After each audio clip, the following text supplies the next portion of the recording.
Chapter 46. Taken. Things had been quiet for a few weeks and Zach assumed that the Mafia wasn't going to target Brandi. He didn't know what information her father had given to the FBI, but he hoped that he cleared his daughter of any wrongdoing. He spent every waking moment with Brandi, and still couldn't get enough of her. He also broken ground on his house. He was finally going to build the house of his dreams. When he'd first purchased the land, the house had been some vague idea. But if Brandi was to be in his life, she deserved a house. They'd been out to the site a few more times before the construction equipment arrived, and he had final plans that he wanted her approval on. He was a man who didn't do things halfway. When he knew real estate was where he would make his fortune, he chose to dominate the field. If he was going to be with Brandi, he was all in, which meant building a beautiful house they could live in. The plans were laid out on his desk when he got the news. Came in the form of a phone call. Brandi was getting some tea and his coffee at the corner coffee shop. At least that's where he thought she was. His phone received a text and he picked it up immediately because it was Brandi's tone. What he read had him jumping to his feet. "We have Brandi. We will let her go for $1 million. We'll send you details about the drop in 5 hours." Kendra poked her head in the door to his office. "Everything okay? They have Brandi." They. He hadn't filled Kendra in on the whole story. "Never mind. Take the rest of the day off." She cocked her head. "I'm pretty good in a crisis, Zach." "I know, but this is something you don't need to be a part of. It's too dangerous. Go home. Lock your doors. You're scaring me." "Good." He sent a text to Fred. "Need to call you." Zach's phone rang a moment later. "What's going on?" "Someone has Brandi. I'm trying to locate her phone, but it's turned off." "I'll be at your office in 15 minutes, Fred said. Zach's next call was to Denny. "Hey stranger," Denny said. "Sorry. Been busy. I need you in my office." "Your lucky day. I have a clear schedule." "It sounds serious." "It is."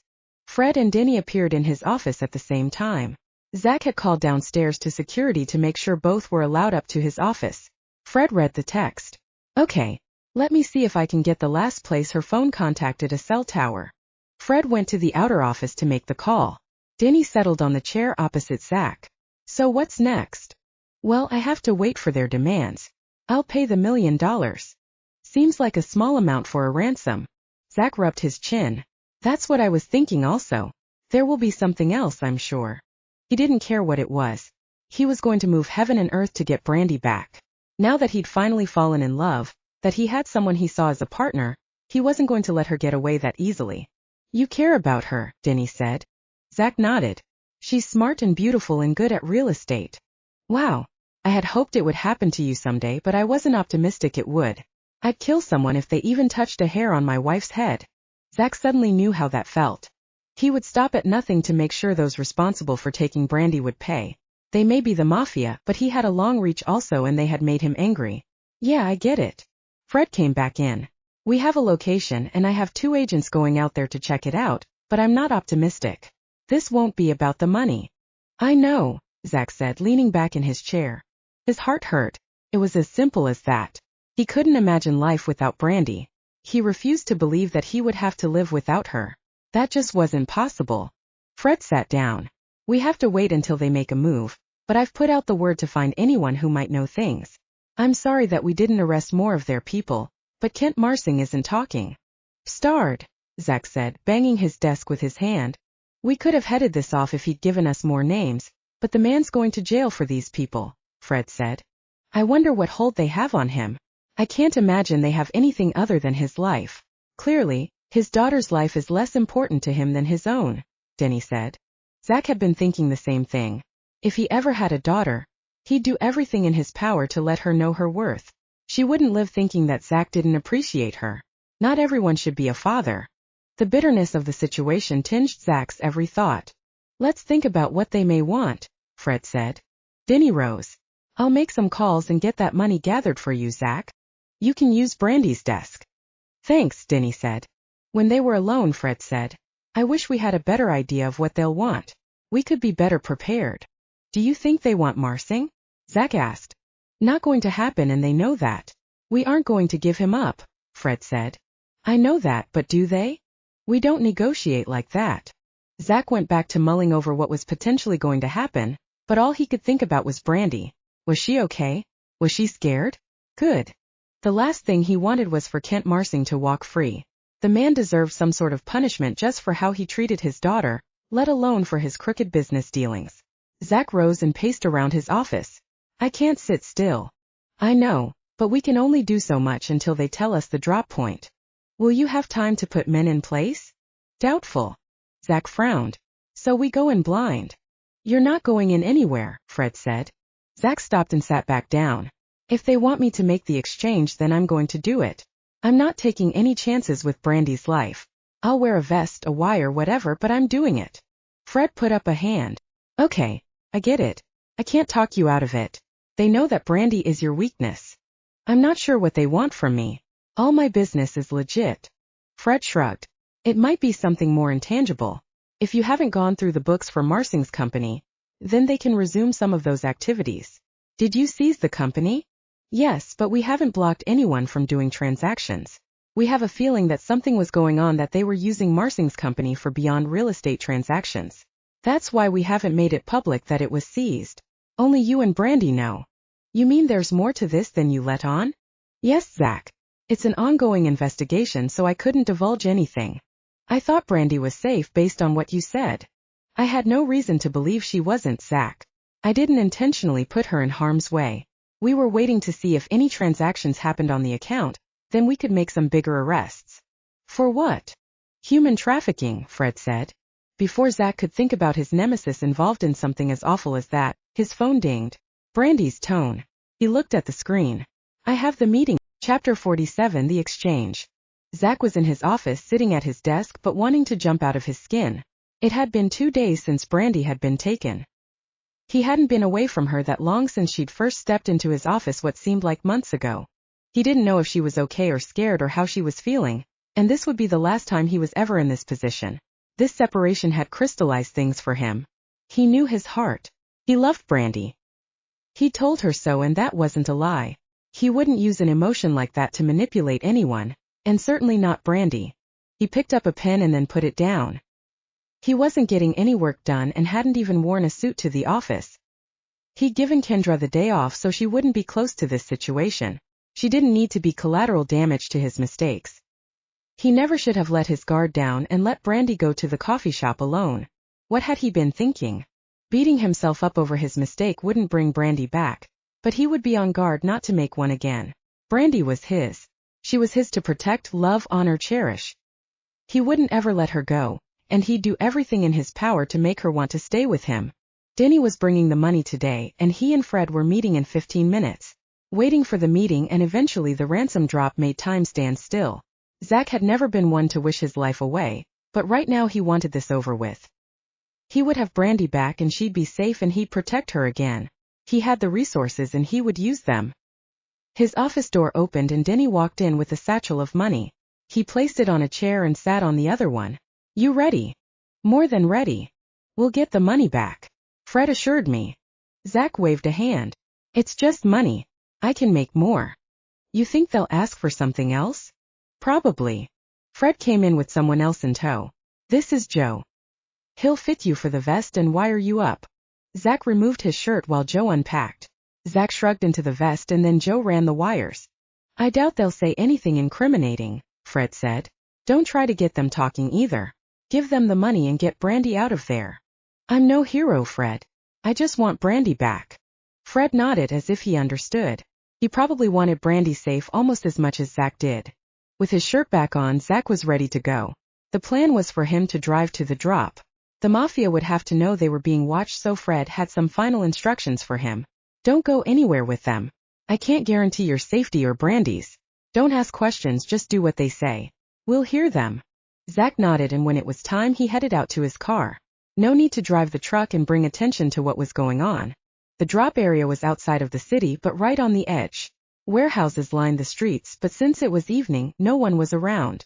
Fred hadn't told him where agents would be so that he couldn't inadvertently give away their positions. He climbed out of his car. A limousine pulled up in front of him. A man in a dark suit climbed out. Zach didn't make a move, but his heart was beating double time. The man stared at him, then motioned to someone in the car. That isn't a Mafia boss. It's the boss's son. He's on the outs, Fred said in his ear. I'd bet this wasn't sanctioned by his father. Zach didn't know what that all meant, but he schooled his features so no one would know that anyone was talking to him. Before he could say anything, someone pulled Brandi out of the car. She looked tired and scared, and all Zach wanted to do was to hold her and tell her she was safe now. She wasn't yet, but she would be. That's why we knew the drop so far in advance. This guy's an idiot, and I wonder if his father is letting him walk into a trap, Fred said.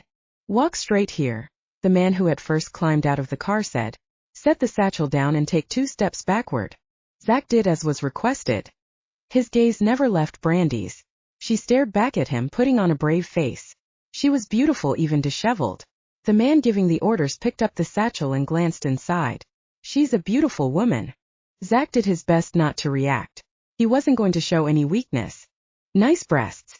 Just enough to cup with your hand. If this guy harmed one hair on Brandi's head, Zach would spend the rest of his days hunting him down. Don't let him rile you, Fred said. I have one more concession, the man said. What? Zach said. We want Kent Marsing's company. We seized that company yesterday, Fred said in Zach's ear. It's yours. Brandi let out a yelp.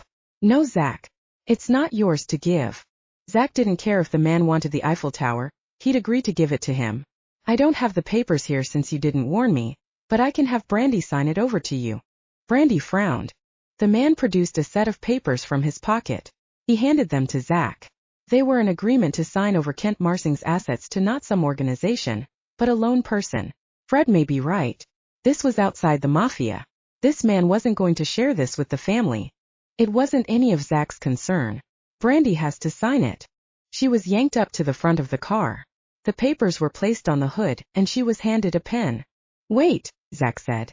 The group turned to him. I want assurances that you'll leave us alone after this. Is that in the contract? The man snatched the papers from Brandi's grasp.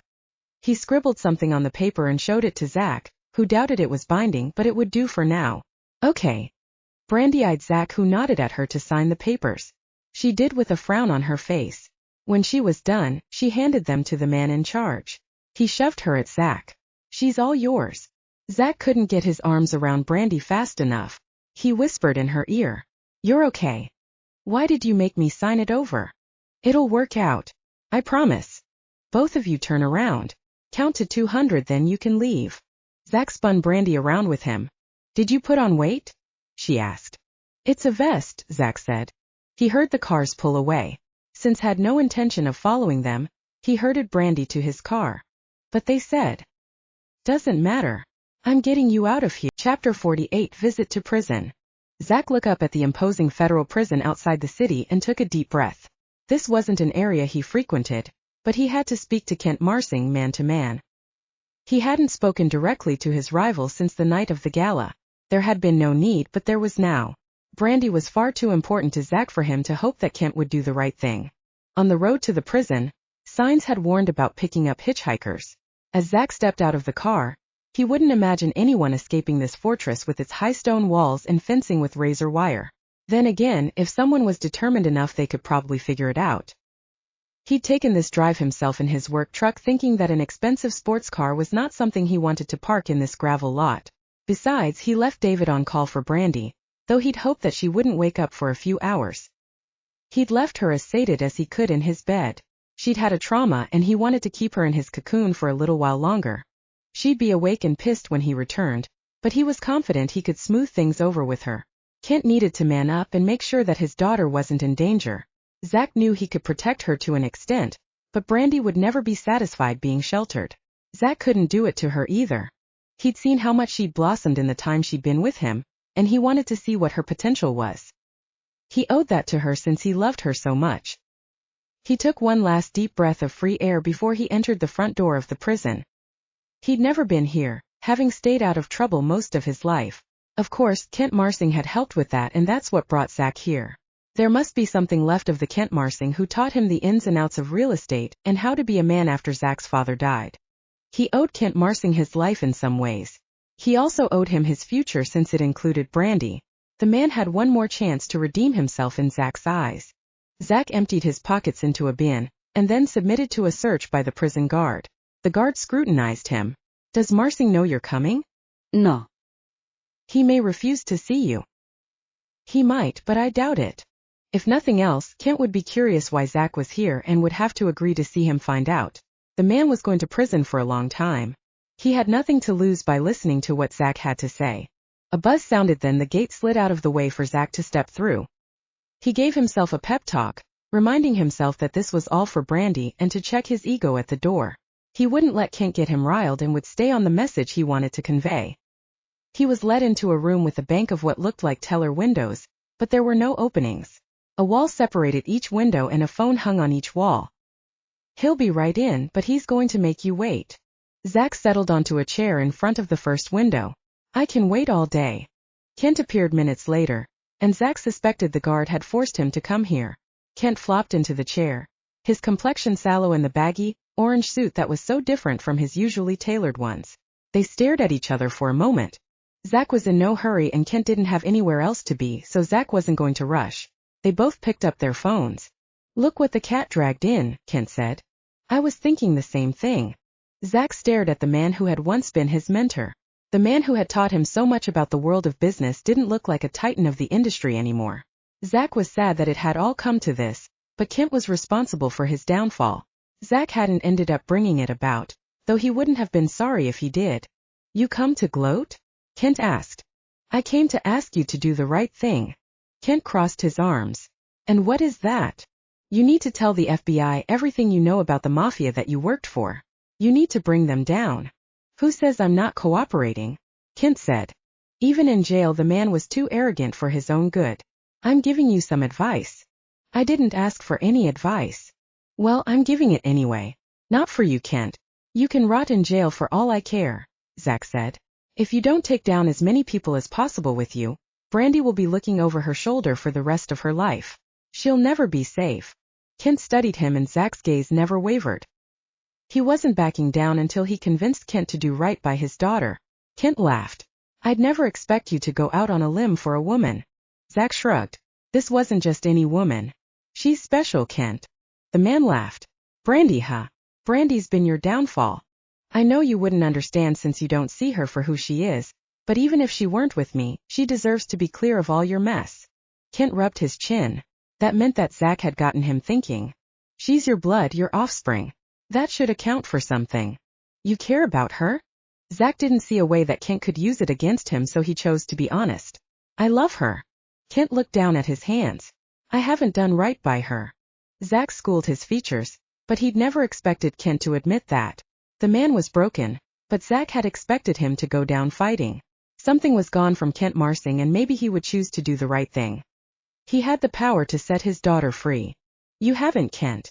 She's in danger and you know how independent she is. I can't keep her in a cocoon for long. She'll want to fly free and be herself. Kent nodded. Yes. She always was a handful. Zach would willingly take on that handful, but he wanted her to do it because she wanted to, not because he needed to keep her safe. An independent woman like Brandi needed to choose to be with a man. Hopefully she would choose him. Kent rubbed a hand down his face. I'll do it. I'll tell the feds what they want to know. Can you take down the crime family? Yes. I know more than they think. Can you make it clear that Brandi knows nothing?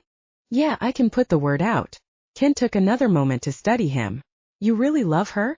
It was a surprise to me too. I didn't think I was capable. She could do a lot worse than you. Zach laughed. That was the best Kent was going to say about him. Thank you. Zach rose, the meeting done. He'd accomplished what he wanted and he suspected that Kent would keep his word. Maybe the man did truly care about his daughter. He was about to hang up the phone when Kent said, Zach. Zach looked at the man who had been his mentor. Yeah. Take care of her, please. Zach nodded, hung up the phone and left without looking back. Chapter 49. No place to go. Chapter 49. As much as Brandi wanted to stay with Zach, she was too independent to take his offer of hospitality. Her apartment had been released according to Fred, so when she woke to find Zach gone, she decided that she might as well move back there until her relationship with Zach progressed. Zach had left David to drive her where she wanted. Her car was at her cottage, so she took advantage of David being at her disposal. You sure about this, Brandi? He asked as he pulled out of the parking garage. I am, David. I like my space. I've lived alone for a few years now and I like it. Were you given orders to not take me home? Mr. Wilder only said to take you where you want to go. At least Zach hadn't tried to keep her there. He would probably rather her be there if she wanted, not be forced to stay. I just like being surrounded by my stuff. David pulled onto her father's estate. Crime scene tape still decorated the main house as the car wended its way to her cottage. When they arrived, men were coming in and out of her home. She climbed out. Fred approached her. What's going on? It all looked official, and there was crime scene tape across her property. Her heart sank. Were there complications in the case? Fred put a hand on her arm. We had something else we wanted to look at, Brandi. I'm sorry. We can't release this place yet. She sighed. It was what it was, and she couldn't change the situation. At least she wasn't homeless. Zach would take her in. Okay, I guess I'll go back to Zach's. Can I have my car? Not yet. Brandi climbed back into the car, and David pointed it to Zach's penthouse. I don't understand what else they need, but Fred knows his job. I don't. I'm sure it'll be fine in a few days, and Mr. Wilder doesn't mind your presence. She stared out the window as the buildings went by. It was no use finding another place if it was only going to be a few days. David let her off at the elevator. She rode it back to the penthouse to find Zach back from his errand. He was sitting on the couch facing the windows that had a spectacular view of the city. He often sat here in the evening. It was odd to see him here during the day. She settled next to him on the couch, taking in the scenery, wondering what her next move was. Why so glum? He asked after a few minutes. She brought her gaze back to him. This man had turned out to be completely different than she'd expected. He'd been some boogeyman that had inhabited her imagination ever since he and her father had parted ways. Her father had fed the illusion. Didn't Dad realize that she would figure out who was the bad guy in this scenario? It wasn't the man sitting across from her. Fred still needs my cottage and my car. You're stuck with me. He kissed her nose. There is no one else I'd rather be stuck with. You seem to be enjoying this, she said. He shrugged, linking his hand with one of hers, resting them on the back of the sofa. Why not? He wore casual clothing, which she'd learned he rarely did. He had on jeans that fit him as if they'd been made for him. His shirt was a blue that hugged his muscles and a blue that brought out his eyes. He made her mouth water. She didn't know what her future was going to be, but she wanted a clear head to make decisions. Zach's presence and her feelings for him muddied the waters. She didn't want to be dependent on a man, but was that what being in love was about? Was she supposed to depend on him a little bit? Brandi, I've told you how I feel. This is new for me and I want to enjoy every minute of it. That includes you and your company. She couldn't help smiling at that. His admission of love must have taken a lot of courage.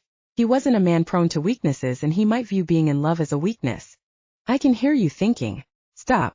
It's all good, he said. She laughed. Okay. Sorry. This is all new to me too. No need to apologize, but we have somewhere to be for lunch. He rose from the couch, bringing her into his arms. Felt like coming home.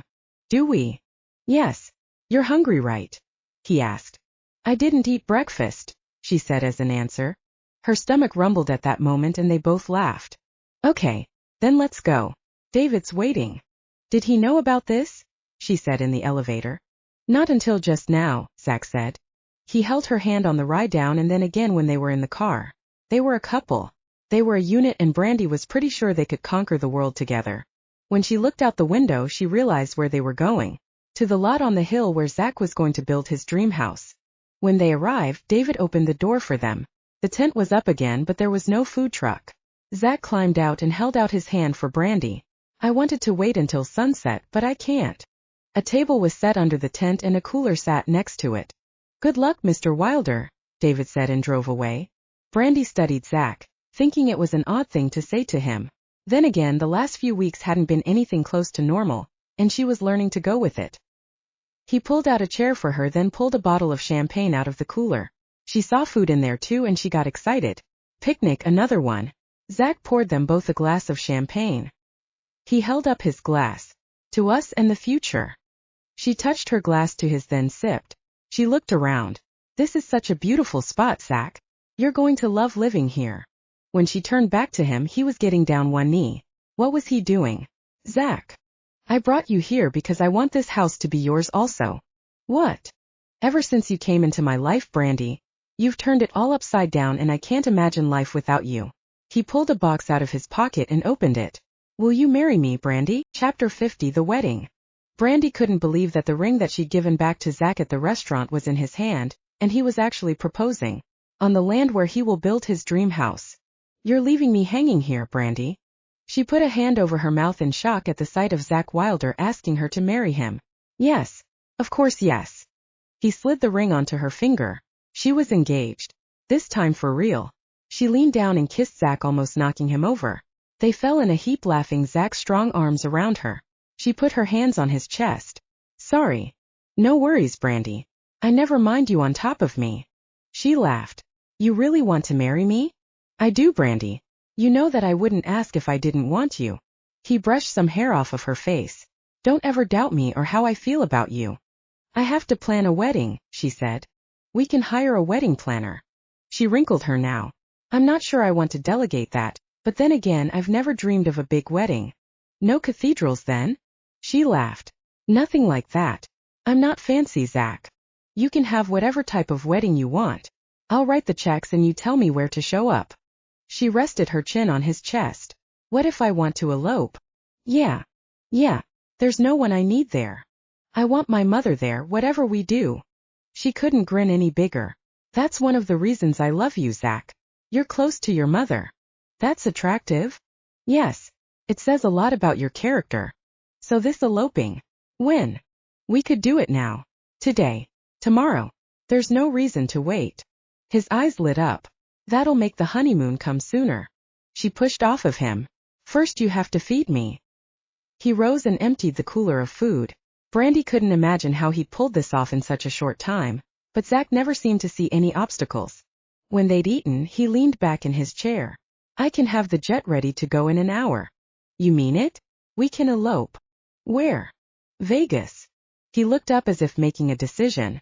We'll have to stop and pick up my mother. Deal. He pulled out his phone and sent some texts. Okay. David is on his way. She studied him. Seriously? We're going to elope. I can undo everything if you don't want to. No, I want to, Zach. There is no reason to wait. Can I make one request? Sure. Can we get married by an Elvis impersonator? He laughed. Sure. Whatever you want. We can get you a dress when we arrive. He looked at his phone again. Okay. This chapel has a slot open at 10 at night. Does that work? Can we fit everything in we need to do before then? Sure. His phone dinged. My mother is in. Brandi squealed. This is perfect. Zach reached across the table.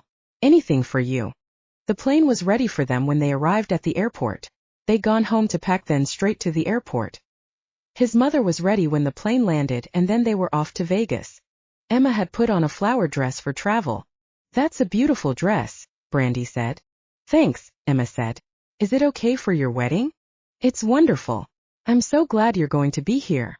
I'm still shocked that Zach has found someone. I like you, Brandi. I think you're good for him. Brandi couldn't help beaming. It made things easier for the future that Zach's mother liked her. Thanks. You raised a good man. Zach came out of the galley and set bottles of water down in front of his mother and his wife Tobe. Are you talking about me? He settled on a seat across from them, his gaze going from one to the other. I'm telling her what you're really like, his mother said. He grimaced. Only believe half of what she says. I've also promised to show her all of your embarrassing photos from when you were little. Great, thanks. Brandi laughed. Those would be fun to see. All those Halloween costumes. I have every year, she said. Zach looked at them and just shook his head. I guess this is what a man gets when the two women he loves most in the world like each other. Get used to it. Brandi and I have already exchanged phone numbers, so if you're being a butthead she can text me. Zach just shook his head. The chapel was a little off the strip. Zach waited inside it while his mother helped Brandi get ready. Both women had told him he couldn't see the dress beforehand. Brandi's pulse was ticking rapidly.